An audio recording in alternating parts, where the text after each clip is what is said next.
Nautica is the quote next seafaring adventure being developed by Bad Yacht Studios. In this video, I will be going over the things that you can expect to be in Nautica. Before I start the video, I would like to clear up some confusion I have seen within the community. Nautica is not a part of the Dynamic Ship Simulator series. Nautica is its own game and is being developed from the ground up. No assets from the Dynamic Ship Simulator series will be in Nautica. It should also be noted that game passes, ships, or anything you have in DSS3 will not carry over to Nautica. I would also like to say that although everything I say in this video has been said by a developer, that does not mean that things will 100% be in the game.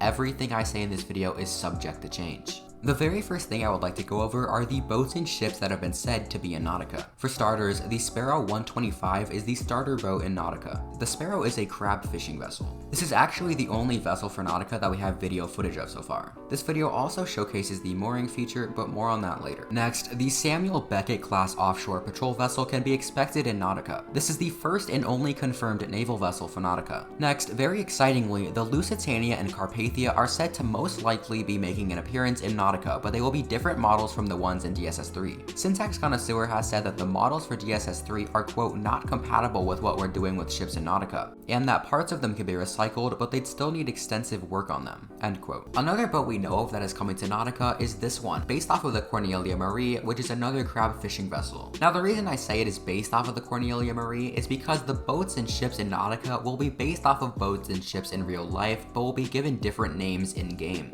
An example of this that Jorbunga gave was that instead of having the Alabama class container ship, there would for example be another mostly similar ship, but it would be named the Florida class container ship.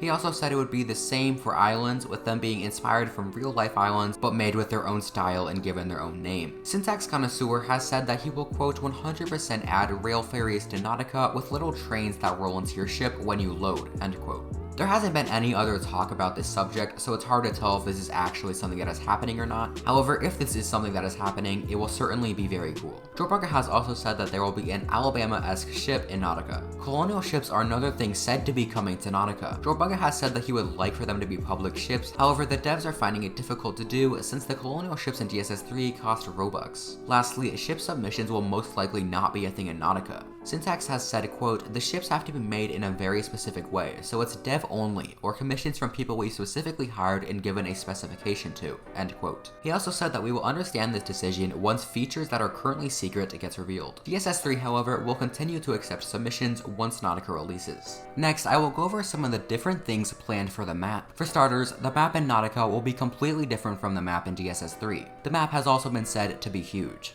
One thing that is super good to hear is that one of these starting fishing islands is similar in size to Bornholm. The craziest part? That's said to be only about a medium-sized island in Nautica. In the ocean, there will be wrecks as well as underwater marine life. Also, there may be coral reefs around some islands. Jorbunga has also said that they want a canal, but don't know where to put it yet. He also said to think along the lines of the Manchester Ship Canal. I will now go over all of the features that are either in Nautica or wanted in Nautica by the developers. The most obvious feature is waves. Now I want to make something very clear.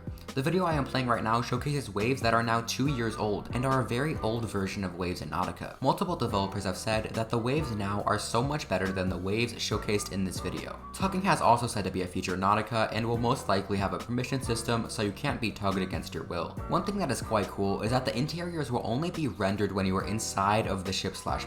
This will make the game run a lot smoother. It also explains why in all of the teasers so far, the windows cannot be seen through. Fuel is also planned to be more realistic in Nautica. The fuel will cost more but last longer. Ships drifting are another thing the devs want to add. Jorbunga has said that drifting will be more of a deterrent at sea rather than in port. Something else Jorbunga said is that they will probably have a setting that allows you to pick different map styles. This is purely speculation on my part, but maybe there will be a satellite map or a nautical map, maybe a dark mode map. I know that's certainly something I would like to see, since opening the map while playing DSS3 at night can just be blinding. One big thing that has been said about Nautica is that there will most likely not be quests like how there are in DSS3. However, encounter style quests may happen, where you meet someone random and they tell you to do something. This concept of encounter style quests is super interesting to me, because it really has me wondering how this would work if it is something that does get added. Will there be NPC ships at sea, NPCs walking around towns? I really have no clue how this would work, but it certainly has caught my attention. Another thing thing that has caught my attention is the fact that Jorbunga said they want to have income variation to some degree, in response to a question asking if you will be able to perform diving missions for money. But to be clear, he did say a few messages later that they haven't put much thought into anything other than fishing. One thing that I do really look forward to is the realistic engine sounds that will be in Nautica. Have a listen.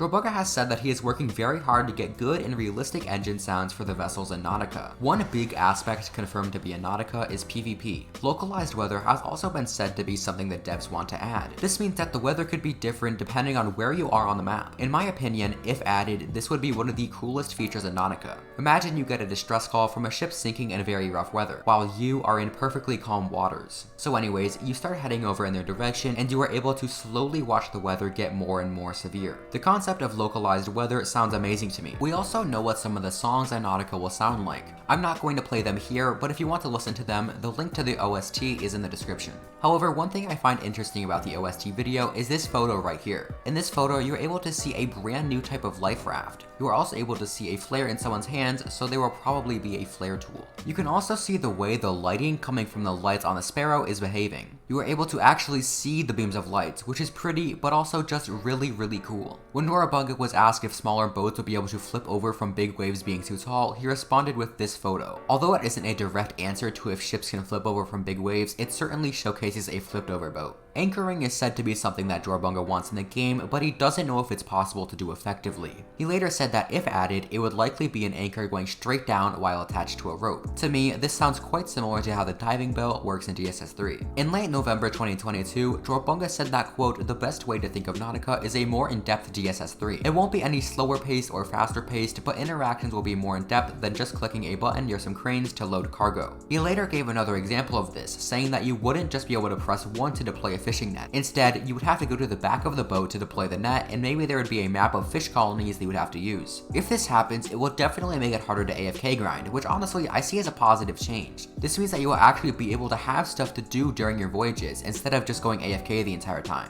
Lastly, mooring is a feature that will be in Nautica, and is one of the only features we actually have footage of. In the background, you can see Jorbunga pick up a mooring line, jump off the boat, and walk around on land. As he walks around, you can see the rope move to different hostels. You can then see him tie the rope to the ground and tighten it. You are also able to see different options for loosening the rope and untying the rope.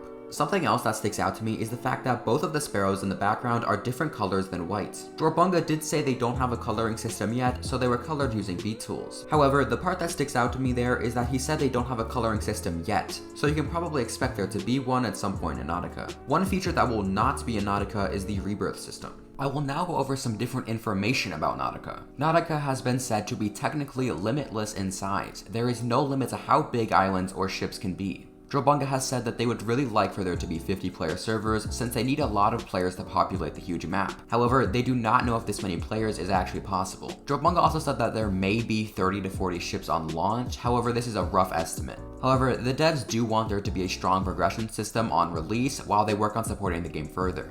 It does also sound like there will be game passes at Nautica, and they will most likely be more expensive than the ones in DSS3, which is honestly understandable. The Historics Game Pass in DSS3 cost 150 Robux, and you get 5 quite cool ships. The Colonial Winds Game Pass is 500 Robux, and you get 8 awesome ships. 500 Robux isn't necessarily cheap, but it is very much worth it for what you get. 150 Robux for 5 historic ships is in my opinion very cheap and very much worth it. Of course, none of us want to hear that Game Pass prices will be higher, but as long as they have a good amount of ships for their price, I think it's perfectly fine. Now there is also this photo. What this photo means, I don't know. Does this hint at an April Fool's update, or is it just a joke? Who knows? Something to keep in mind is that no DSS3 assets will be in Nautica, but Nautica assets may be in DSS3. This means there may be a few ships/boats from Nautica that end up in DSS3. Lastly, Nautica will be Bad Yacht Studios forever game and is infinitely expandable. There will be no Nautica 2 like how there was a DSS2. Nautica will continue to receive updates indefinitely. The Dynamic Ship Simulator series started at DSS1, but when Captain Marcel wanted to go to the next level, DSS2 was made,